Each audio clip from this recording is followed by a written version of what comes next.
Addison's disease by Steve and Natasha. Oh, hey, Joseph. You don't look so good. Sup, Paula? Yeah, I'm not really sure why, but I've been feeling really weak. I'm losing weight, and now my skin has turned a bronze color. My doctor thinks I might have Addison's disease. Oh, God, no. What is Addison's disease? Addison's disease, also called primary adrenal insufficiency, is a rare chronic metabolic disorder caused by the destruction of the adrenal gland. The most common cause of Addison's disease in Canada is the autoimmune destruction of the gland. The disease involves deficits in both glucocorticoids and mineralocorticoids. Some symptoms include, but are not limited to, hyperpigmentation, hypotension, hypoglycemia, salt cravings, weakness, weight loss, and postural hypotension. Normal physiology. The adrenal glands are two pyramid-shaped organs that rest on the upper portion of the kidneys.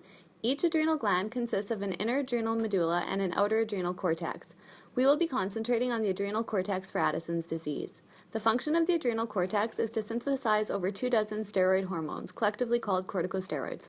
Layers of the adrenal cortex. The adrenal cortex is divided into 3 layers: the zona glomerulosa, the zona fasciculata, and the zona reticularis.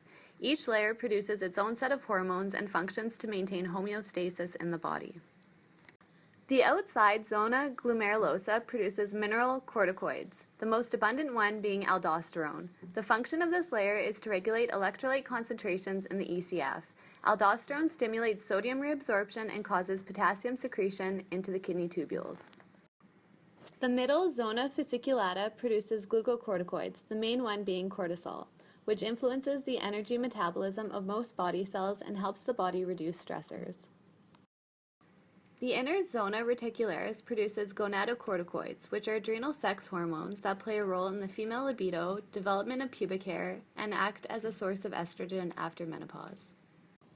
Risk factors for Addison's disease include individuals taking anticoagulants, chronic infections such as tuberculosis, previous adrenal gland surgery, and other autoimmune diseases.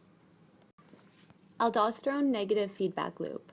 An increase of potassium in the ECF stimulates the zona glomerulosa to increase aldosterone secretion. Aldosterone targets the distal portion of the kidney tubules where it stimulates sodium reabsorption and causes potassium secretion. Sodium and potassium levels return to normal values. Cortisol negative feedback loop. Cortisol release is promoted by ACTH. ACTH release is triggered by CRH, a hormone released by the hypothalamus. Increased levels of cortisol act on the anterior pituitary, which in turn prevents the release of CRH and turns off secretion of ACTH and cortisol. Pathophysiology.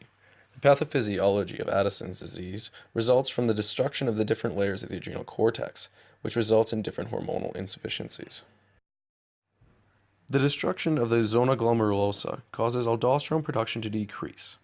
This leads to low blood pressure, hyponatremia, and hyperkalemia. With destruction of the zona fasciculata, cortisol production is reduced. This can lead to hypoglycemia and electrolyte imbalances. Hyperpigmentation is caused by increased levels of ACTH in the blood due to it being remarkably close in structure to melanocyte-stimulating hormone. Homeostasis. Homeostasis is affected in many ways during Addison's disease, but are based around a decrease or cessation of hormone production from the adrenal gland. Decreases in cortisol affects glucose levels in the ECF and leads to ATP deficiencies. Blood pressure is also affected because without aldosterone, the body's ability to retain sodium and water is impaired. This leads to changes in blood volume, which affects cardiac output. Proteins. Self-antigens as well as HLA antigens are both proteins and are believed to play an essential role in autoimmune response. Cell membrane. Increased levels of adrenocorticotropic hormone, also known as ACTH, can often cause the activation of melanocyte-stimulating hormone, or MSH. MSH is a peptide hormone that attaches to the cell membrane of melanocytes to begin melanin production. Joseph, is that you? You look great. Thanks. My doctor's given me hormone replacement therapy, and now I feel great. I lost my tan, though. Yeah, you're pasty. Who asked you, Paula? created using Powtoon.